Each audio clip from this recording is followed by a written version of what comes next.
Hey everyone. Thanks for listening to our Hoops with a Purpose podcast. Today we'll have another special guest on, Hanna Halteman. She went to O&J High School, played there. She was named honorable mention All Southeastern PA as a senior, ranked number 233 nationally by the All-Star Girls Report. She was named All Area by the Mercury and All Conference, all while playing for O&J. She averaged 13 points, 8 rebounds, 2 blocks, and 2 steals per game as a junior. Then she went on to play at Division I NC State under Coach Yao, and excited to hear more about her college journey as well as how Coach Sharr impacted her, both personally and as a player. Yeah, we're looking forward to having her on, and it's going to be a good conversation today. Yeah. We're probably going to be having another fundraiser maybe around May. Really? Mid-May, yeah. And any idea what that's going to be? I think it's going to be like a tribute dinner. Oh, that's awesome. Like And Elvis tribute or? no, Coach Sharr tribute dinner. Yeah, that sounds exciting, and I'm sure more details will come out as we get closer to late spring. Yeah, we need to get some more details together, and then you'll hear it here first. It's all about the details. I mean, focus on the details. Hopefully everyone's Thanksgiving was great. Now all of a sudden we're like here in December. I don't know. 19 days away from Christmas. Really flew by. I'm getting excited to see what you're going to get me for Christmas this year. Oh boy. Let's play a game. How many Christmas gifts have you gotten me so far?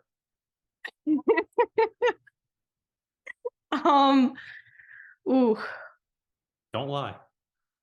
0. All right, hold on. Let's retake. You can lie. How many Christmas gifts have you gotten me? Wait, how many have you got me? Not any less than you've gotten me. Clearly, we need to do some Christmas shopping. We started listening to Christmas music. We started late this year, too. Yeah, normally like right after Thanksgiving we'll start it, but yeah, so Coach Sharr loved Christmas and getting ready for Christmas. Funny story. Every time we would go and get a Christmas tree, it would, I mean, there's no rush, so like probably 2 days before Christmas we'd go ahead and get one. And as you know, there's a lot to choose from at that point. So not a problem. Not anything like Christmas with the Cranks. And then he'd slip him a couple extra dollars to tie the tree to the roof of the Jeep. Because let's be honest, we would be in trouble if like they didn't tie it on, because Biggs, unfortunately, that was not his strong suit. Tying knots. Yeah, I mean, you don't really have to be handy to like tie a knot, but yeah, definitely not something that. Definitely not. Ooh, I hope the audience is sitting down today. Do we have an audience or do we have listeners? Both. Well, both. That's exciting. But yeah, we're looking forward to another great episode today. I think we're super excited to have Hanna on, and it's gonna be a fun conversation. Yeah, she's a great person, great player. So definitely excited. Talk to you guys after. Hi, everyone. Thanks for joining our Hoops with a Purpose podcast. And with us this evening, we have Hanna Halteman. Hanna, welcome to the show. Thanks, Kelly. It's good to be here. Yeah. So obviously we've known each other for a while, but for all the listeners, can you tell them how you first got introduced to Coach Sharr and maybe how many years you worked out with him? I'm trying to think about this. When I first was introduced to Coach Sharr, I feel like he's just always been a part of my life. But when I had to think about, okay, when I think it was Colleen Valerio was a teammate of mine, an AAU teammate. I think we played Vipers together, and she was working out with Coach Sharr, and I was really new to basketball. I mean, I had played at a small Christian school growing up and loved it, but didn't really know too much about, I mean, how to even consider getting a scholarship, a college scholarship, or really playing competitively. And Colleen, I was kind of like, wow, where are you going? How are you learning how to shoot? And so I'm pretty sure it was Colleen who brought me to meet Coach Sharp for the first time. And we were working out somewhere in Collegeville. And after my first practice, I was gassed. Like my first time with him I was so tired, but I loved it. I had never had so much fun playing basketball before. I mean, I love basketball, but I don't know, Coach Sharp, there was something special about him and the way that he approached the sport. And he just, yeah, I fell in love with it. So I think I started training with him around, I want to say ninth grade. Mm-hmm. And then just worked out with him through college. So I guess when I would come home from state, I would spend some time with him. But I think it was maybe like 5 or 6 years I got to practice with Coach Sharr. Yeah, very cool. And thanks for sharing that story. I don't think I knew that Colleen is the one who introduced you, but how cool. I'm pretty sure. I'm almost positive. I can picture in my mind the gym in Collegeville. It was kind of out in the middle of nowhere. I'm like, where are we going? But I wanted to go with her, and yeah, it was great. Yeah. That's the squirrel gym. Yeah, that's the one where he stopped doing workouts because he said the squirrels were attacking him. So now we have a witness. Oh, really? Were there any squirrels at the gym? Oh no, I can't remember. Gosh. That sounds like a actually very quite funny, politically though. correct answer. Yeah, that's I'm trying to keep it. Yeah. I don't remember. So, and I apologize if I missed it. So you said you worked out like 5 years with him. So did you start just at the beginning of high school, or did you start before high school? I think it was around the beginning of high school. It's kind of interesting. I was playing, like I said, at a small Christian school, and I had been playing varsity since sixth grade because there wasn't enough pool of kids to be able to field a team. So uh, it wasn't until high school, I would say around ninth or 10th grade, actually, around the time I started working out with Coach Coach Sharr. Oh man, this is going to get confusing. Coach Sharr, that I really was like, okay, this is something I wanted to try to, really pursue. And he was just he was just so encouraging. I think he was just a safe space for me that really, he believed in me. And so I think Coach Sharr was probably one of the biggest reasons why I felt like I actually could pursue a college scholarship in basketball. Yeah, that's awesome. And I feel like it's so rare to hear. I feel like everyone now, it's like from the time I was in kindergarten, I know. I was training to play D1, like go to the NBA or WNBA. Like it. So it's kind of cool hearing that it was not really late in your career, but in today's society, that's like it's crazy to hear people just start taking it seriously, right at the start of high school. It was, so I'm not gonna lie, I dreamed about playing. I can't even believe I'm admitting this, but I dreamed about playing for Duke when I was in fifth grade. I'm gonna play for Duke. I was all about the Blue Devils, but I don't, I don't know. Kids dream. They say they want to be astronauts, or you dream when you're a kid, but it wasn't until it wasn't until I was about ninth or 10th grade when it was like, okay, you know what, this is. Maybe I have an opportunity. Maybe I have a chance. Let's give it a go. I think I know what happened. You started going to Coach Sharr, and he's a big UFC fan, and convinced you not to go to Duke anymore. Yeah, which is funny. I ended up going to NC State, so I picked the other.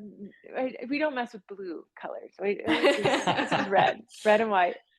That's so funny. So you already kind of touched on a couple things, but I guess maybe to ask directly, what kind of impact did Coach have on you and your career, and what did he mean to you? Yeah, gosh, I I don't think that I honestly don't know if I would have had the courage to pursue college basketball with the same tenacity and just kind of laying it all out there type of mentality that I did without Coach Sharr. He was just a safe space. Like I was trying to think about, what was it about Coach Sharr that really really impacted me or was different, because he was different. I mean, he was definitely unlike any other coach I've ever had up until college. And I'll probably touch on that a little bit later, but yeah, there's something really special about him. And I think one of the biggest things was that he just embodied love, right? So he loved the sport, but he loved his players. And it was so obvious because he would do anything for any one of us. And it just spoke volumes in a world that's such a self-centered, how can I get mine? How can I look out for me? Coach Sharr was the most selfless person that I know. And he believed in me. So he gave me that courage, but he was that safe space where I knew that no matter how bad I played, whether I broke the fingers on his dummy guards or, like, didn't matter. I could screw up royally, and Coach I would still love me, and he would still care, and he would still value me and treat me as if I was the best basketball player on the planet. And I think it is so rare, especially today, that, Mhm. yeah, I can't say enough about how wonderful he was. Yeah, he really loved you as a person first, and then, Hmm. obviously helped you as a player. But yeah, truly, truly amazing. Yeah. And Especially, I mean, attitude was really, oh, yeah, go ahead. sorry. No, I'm go ahead. sorry. Go ahead. It's so hard on Zoom. Like I said, I have the gift of gab. I will just talk your ear off, but I think it was what really stood out to me too is that character development and just attitude was such an important part of like the way that Coach Sharr coached. And I remember distinctly him telling me that he wouldn't work with athletes that didn't have, or at least like display some sense of sportsmanship or a positive attitude. So if you were mouthing off or what, he that wasn't what he was about. And I just really respected that, because I think again, in today's society, it's usually talent trumps anything. And so you can get away with a lot if you're really good. Mhm. And for Coach Sharr, that didn't matter. He would coach. He'd rather take a coachable heart and a great spirit than, someone who was filled with talent. Absolutely. Yeah. So you touched on your college days a little bit, but I remember when Coach Yao came to Coach Shar's gym. Yes, Um, yes. can you tell us a little bit more about how Coach Sharr helped you kind of navigate the recruiting process? Yeah, he was so wonderful. So it was definitely nice to have again someone that cared about me and put, my best interests at heart, to be able to go to and to be able to talk through, what I was experiencing and who I was talking to. And he was just a very level-headed and encouraging influence in that process. And so I felt like I could talk to him about, whatever it is that I was going through. I could ask him advice, and he was um, just a very non-biased uh, source, I guess. And Mm-hmm. he was so wonderful. When I got to take, my home visit for NC State and my coaches came, I he allowed me to bring them into the gym, and he showed them, the space, and kind of helped give them a glimpse into my life and what, we had been working on Mm-hmm. that led to that opportunity. So he made oh my goodness, he made signs, and it just was a sweet, like I still have them. Actually, I saved them.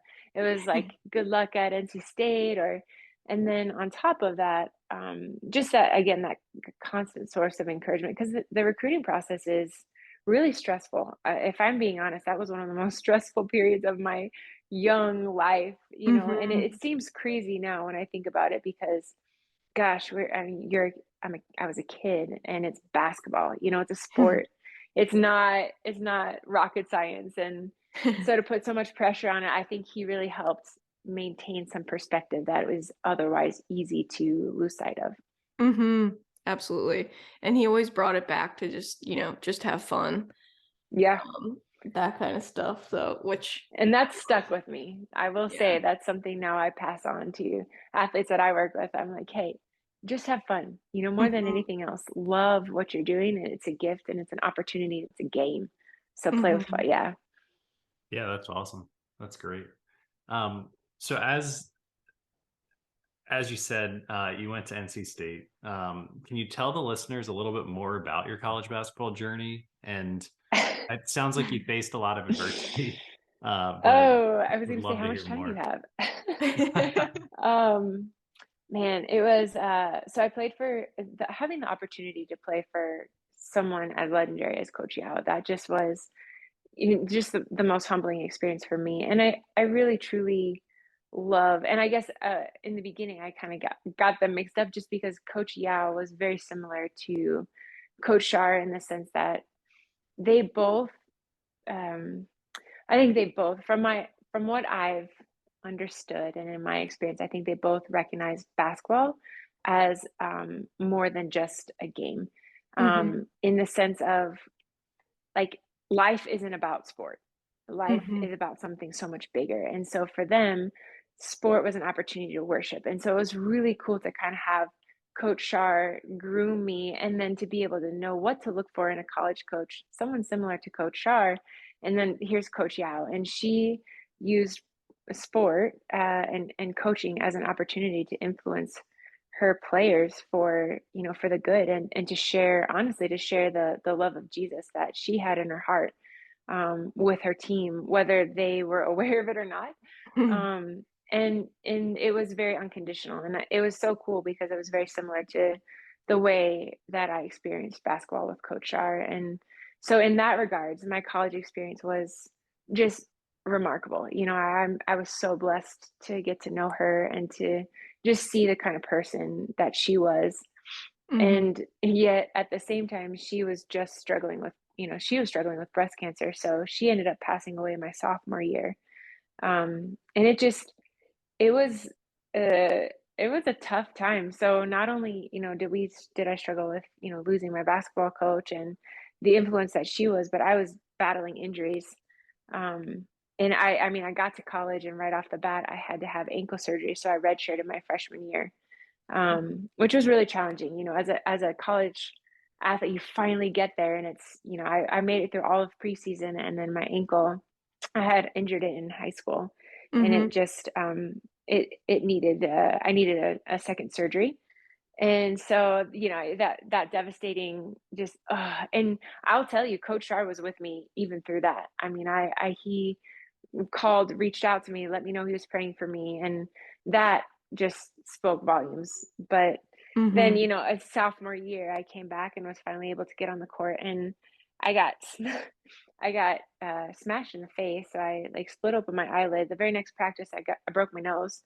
One of our practice players popped me in the nose, and so I ended up having to have reconstruction surgery on my face, which was quite interesting. It was a really hard and painful surgery to come back from. And I was able to play the second half of my sophomore season.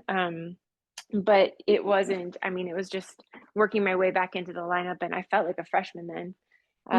And so it was a challenge, to maintain that perspective. And as a freshman with my first injury, I was, really honestly very bitter and very angry. And I was angry at God. If I'm going to be honest, I'm like, why are you doing this to me? And then my sophomore year, it was really interesting because I thought, okay, here we go again.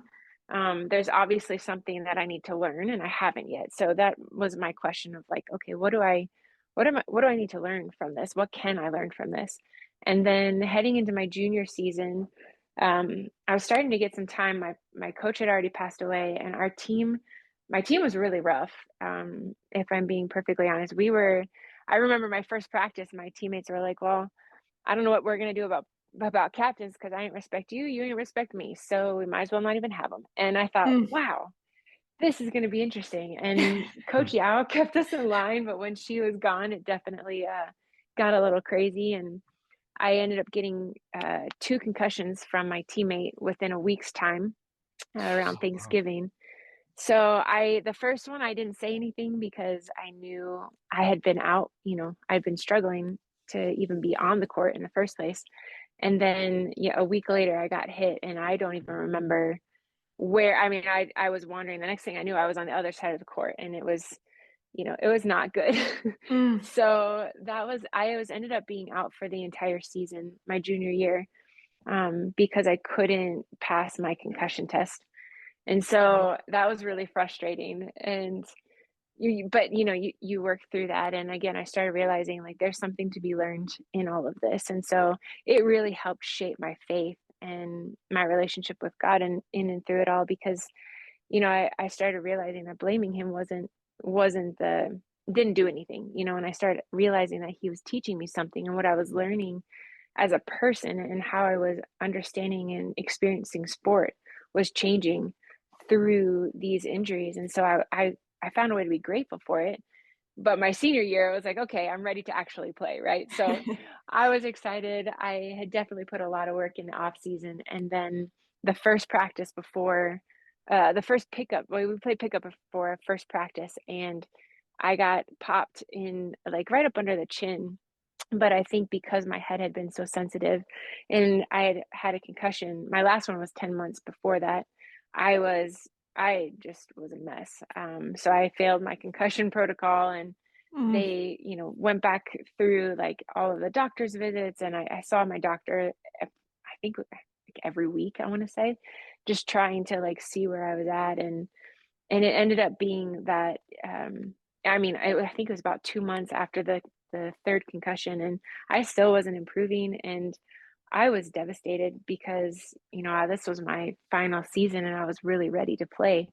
And I remember like going into the bathroom before I saw the doctor this one day, and I just was at my wit's end. And I was too afraid to stop playing basketball because it was everything that I've ever known, and that was my dream, right? And Mm-hmm. but yet at the same time, I was too afraid to keep playing because I knew that something was really wrong with my head and I wasn't okay. And so I remember I went to the bathroom, and it's so gross. I dropped to my knees on the floor, like, ugh. But I was so desperate, and I just was like, God, I need you to give me an answer. I don't know what to do, but I'm terrified, and I'm just going to trust you. And so I walked into the doctor's office, and he was like, how you feeling? And I said, I don't feel well at all. And so he tested my balance. I fell right over, and he goes, I should have told you this, the first day, but I wanted to let you work through it. But you're not allowed to play anymore. Like the NCAA won't let you play. Mm. And so I was medically disabled. And the crazy thing was that I was so grateful because it was a direct answer to prayer that I like this weight had been lifted. And it was fascinating because while I only had an opportunity to play, half of my sophomore year and practices here and there throughout, the rest of the 4 years, I really, I really believe that I was supposed to be there and it was supposed to happen that way. And who I am now was shaped by what I experienced. And I don't think I would be who I am today or have the faith and relationship that I have with Jesus that, I would if I didn't. And so it definitely, I wouldn't go back and do it again, but it was Mm. completely worth it. And that last concussion, I realized that I don't really have to know, I don't have to have it all figured out. And I don't have to have the answers from God because I trust him and I know that he's, doing exactly what it is that he wants to do in and through me, and it's for my good. And it's Mm-hmm. amazing to me because I look back at my college experience and I realize that that was that was kind of how Coach Yao or Coach Sharr, and Coach Yao, both of them. I was so blessed to have two amazing coaches in my life, but that's how they saw basketball. It was about the person, and like we said, it was about an opportunity and a platform to worship Mm-hmm. God and to be refined in who we are as people, and really grow. Yeah, that's so cool. Thanks for sharing all that. Yeah, Yeah. that's great. It's like you battled through so much, but like through that, you were probably lifting your teammates up and, helping them get better and all of that. Like it's amazing how you can be an encourager, even, when you're in the down or in the valley. Like yeah, it's amazing. Yeah, it was I didn't really, I don't think I fully understood what kind of an impact that has on the people around you, when you go through injuries like that. But I talked to my teammates, my former teammates now, and it's amazing to see the way that God had used the consistency. And, there's times that I wanted to speak up, or I wanted to be frustrated, and he shut my mouth. I know it, because I'm not that strong and I'm not that disciplined. But at the same time, because of that, what they're doing and who they are now, I see that and it's humbling and an honor. I feel like God used that to help shape them too, like you said. And so it's fascinating, because it's so easy to be focused on ourselves. And we think playing basketball, it's all about scoring points and winning championships, and it is. But at the same time, you can have a huge impact on the people around you, just by smiling or by encouraging. You might not be that 1,000-point scorer, but you could have just as much of an impact. Absolutely. Yeah, that's awesome. I feel like any follow-up question just doesn't do justice to how great of an answer that just was. Yeah. Oh no. But Thank you. I guess not to make you repeat yourself, because I'm sure some of this maybe is I'm sure you've gotten through your life, but kind of what's the best thing you've learned from Coach Sharr? Yeah, I think, well, so on a much lighter note, I will say he changed my shot in a way that I would not be playing, or would not have played college basketball without him. So one of the best things I learned from him was actually, quite simply, how to shoot the basketball.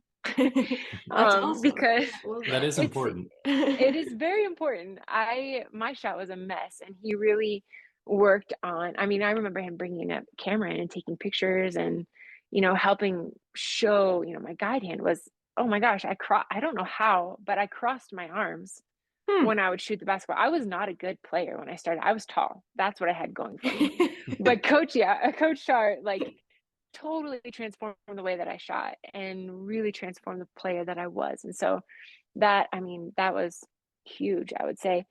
And then on top of that, just from like a life standpoint, just the impact of love, and just how much it means to just um just be kind and gentle and encouraging, and what it means to be an advocate for someone, and how important that is in shaping that person's life. Yeah, that's so cool. Yeah, I really feel like he embodied the love God and love people, love your neighbor as Yes. yourself. I mean, Yep. to the fullest. Yep. It's Without a doubt. And he brought so much joy to basketball. And I think that's something that's really beautiful too, because I don't know, as a Christian, sometimes we get a bad rap as just always, being complaining, or like being so rule bent, or but there's we're supposed to be known by our love and by our joy. And I think that's something that Coach Sharr really embodied, and just communicated so beautifully, because he just brought joy to everything that he did and everyone that he talked to. And it was contagious, right? So that just, it made all the difference in the world. Definitely. Any memories that come to mind, either in his gym or anything? It can be funny, happy, sad. Yeah. Oh my gosh, I have a few funny ones for you. Gosh, well, those little dummy things that he had, the dummy defense, I Yeah. broke so many of those fingers, and I felt so bad. He was always just such a good sport about it, but he just kept taping them up there. And then I think by the end, he finally got new ones that were like a little bit more indestructible. But I think that was because I probably demolished all of them. Um, and I think one of my favorite times in the gym actually was, we were shooting, and I think it was an air ball. I don't know. It was not a good shot, but somehow it bounced and hit the light switch in the gym in Pottstown, and literally, like, the lights went out. Like it turned the lights off, and he just started laughing. And he said, "Well, that puts a whole new meaning to shooting lights out." And I was like, "Oh my gosh!" So it was most of my memories with him, I'm totally embarrassing myself. But yeah, so I shot lights out, and I do remember, I will say, even after college, I mean, Coach Sharr was part of my life, even up until his passing. He would text me all the time and just say, "Hey, I'm praying for you. How can I pray for you? How are you doing?" And just checked in. And I just that was amazing to me. Like I always just felt so loved, and I always knew that if I needed anything, or if I just needed someone to talk to, I could call him. And here, this is about to be really embarrassing, but one of my favorite memories of him, well, I think probably one of the things that I just amazes me, this is just how awesome he is I lived in California after I graduated, and I met Tim Tebow at a Bible study. And I remember leaving, and after I left, I called Coach Sharr, and I was like, "Coach, I think I just met the man of my dreams. Will you pray with me? Because I really think that Tim Tebow is supposed to be my husband." And he actually, if I would have answered that phone and someone would have said that to me, I would have laughed and just been like, "Yeah, right." Like that was me and like I said, I'm no shame. I definitely embarrassed myself easily, but he was like, "You know what, Hannah, I would love to do that." And I thought that was amazing. So Yeah. yeah, what coach would pray something so ridiculous for you and with you? But that's the kind of person he was. Like he always was just the biggest cheerleader and the biggest support. And Mm-hmm. man, my life is forever changed, and who I am is forever changed because of his influence and his love, and just his genuine care in my life. Mm-hmm.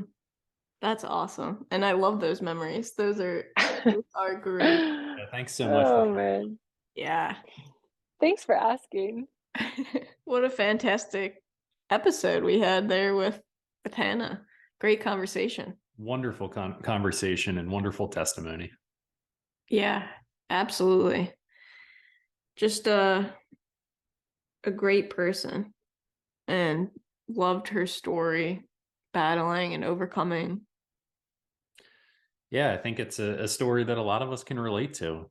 A story that, maybe not adversity that we face on the basketball court, but adversity that we face at home, at our jobs, with our friends, with our family, with our health. I think some of the stories that Hannah shared today definitely are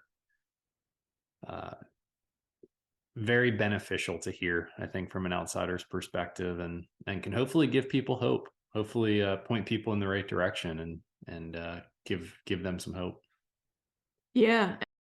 And a reminder to you can still be an encourager, even when you're hurt or injured. You can still encourage your teammates, coaches, just everyone around you. And man, those memories that she shared were great. I loved hearing those. Loved those. Really loved those. And when she was saying about shooting the lights out, that reminds me of another time when somehow we hit the fire thing. What's that called? Like the fire alarm? Yeah, like the fire pole or whatever. Like, I don't know, a wild pass or something. Did the alarm go off? Yeah. Did the fire department come? Yes. Wow. It was crazy. There had to be at least like 5 fire trucks and everything at the little gym. Because it's tied in like it's a school. Yeah. Or a daycare. Yeah. That's hilarious. Yeah. I mean, Biggs wasn't laughing, but everybody else was. He probably did that to keep the salt trucks out. Well, we appreciate everyone listening. Another great episode of Hoops with a Purpose. We'll be back next week with another episode, another guest. And don't forget to start on your Christmas shopping, Steven.